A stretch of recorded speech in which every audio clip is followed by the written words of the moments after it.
Thank you for joining me for another episode of Ghosts of England. Today we check out 12 real reports from the county of Norfolk.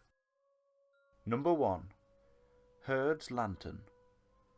Our first report takes us to a marshland in Alderfen Broad, known as Herd's Hold. A local story dating back to the 1800s of a man that was drowned in the marshland as punishment for committing several crimes. His spirit, however, stayed in the area and could be seen on foggy nights trying to lure people into the marshes by waving a lantern at them, effectively trying to lead them to their death. Eventually, the spirit of the man was trapped inside a glass bottle by 3 men reading a scripture. Number 2. Lady in the Lake. A lake in Barton Turf has a story of a spirit that haunts the lake. The spirit is that of a beautiful young lady that will bless any person to set eyes upon her. But despite how gentle this entity is, the backstory is rather sad. It is believed the young woman was accidentally killed by her father after she announced that she was planning to run away with a knight, though the term accidentally killing is slightly questionable. Number 3. Woman with red hair. At the rectory in Barton Turf, our next report is of a spirit that requires a certain ritual. There is a specific chair within the building that when placed by the fireplace, the spirit of a red-haired woman can be seen sitting in the chair. It is believed that the woman burned to death in a local abbey fire. Number 4. Grey Figure. There is an interesting tale from Beeston Regis. There is a footpath that runs through the grounds of Beeston Priory. Along the path there once stood 2 large boulders. A grey entity would hide behind the 2 boulders and jump out at passers-by around the time of sunset. A local farmer grew tired of the entity and requested that when he died, one of the boulders would be laid upon his grave, so that the grey figure would no longer have anywhere to hide. The farmer died in the late 1940s, and as requested, one of the boulders was placed upon his grave, and the grey figure has never been seen since. Number 5. Sir Thomas Boleyn. Sir Thomas Boleyn, the father of Anne Boleyn, is said to be seen every year on the same date travelling over the Bay Bridge in Braidstone in a horse-drawn carriage.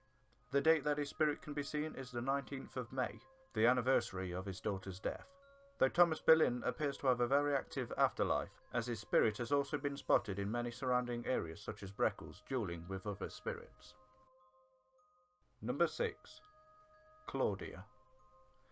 The Manor House in Brook is reported to be haunted by the spirit of an extremely beautiful woman known as Claudia. It is noted that one of her hands is missing. It is said that her husband accidentally cut it off whilst he was duelling with another man. Claudia may have tried to stop the fight, but became a victim of the close sword combat. Number 7. Sounds of Fighting.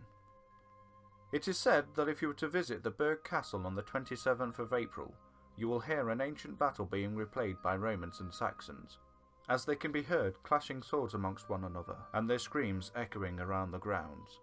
Another ghostly event in this area is of a dark figure that can be seen leaping to their death on cold dark nights. Number 8. Phantom Coach. A phantom coach has been seen on multiple occasions by many witnesses crossing a bridge in the village Big St. Peter, though as to whom the coach belongs to is a mystery. Perhaps it belongs to Sir Thomas Boleyn, as he seems to get about a bit, as it is claimed that Sir Thomas Boleyn has been seen in a likewise carriage in Buxton. Number 9. Large Black Dog. In the 1930s, there comes a report from a man that states that as he was passing the church in Buxton, he came across a rather large but friendly-looking black dog. He approached the animal to pat it on the head, but as he did so, the canine disappeared into thin air. The man later discovered that his brother had passed away at the same time that he had encountered the animal. Perhaps it was his brother's spirit come to see him one last time. Number 10. Headless Hound. Usually you hear the story of the Headless Horseman, or the occasional headless woman, but to come across a report of a headless dog is very unusual. The entity is believed to roam areas of Coltishall, and is very easily noticed as it's missing its head. And I think, yeah, it'd definitely stand out to me if I saw it. Number 11. Funeral Procession. Since the early 19th century, a ghostly funeral procession has been seen on odd occasions. The procession would start from a ditch in which a murdered gamekeeper was found. The procession would head down the road in Croxton before turning around and heading back to the ditch. The procession seems to be paying respects to the gamekeeper that was clearly treated like nothing when left in the ditch. And finally for this episode, number 12. White Lady. These episodes never seem to be complete without the spirit of a white lady being seen. In a wooded area in Dickleborough, the spirit of a lady in white has been seen hanging from a tree, the white dress gently blowing in the wind to her left. Though the report doesn't state whether it was murder or suicide, though I think I can safely say it's not a sight most people would like to bear witness.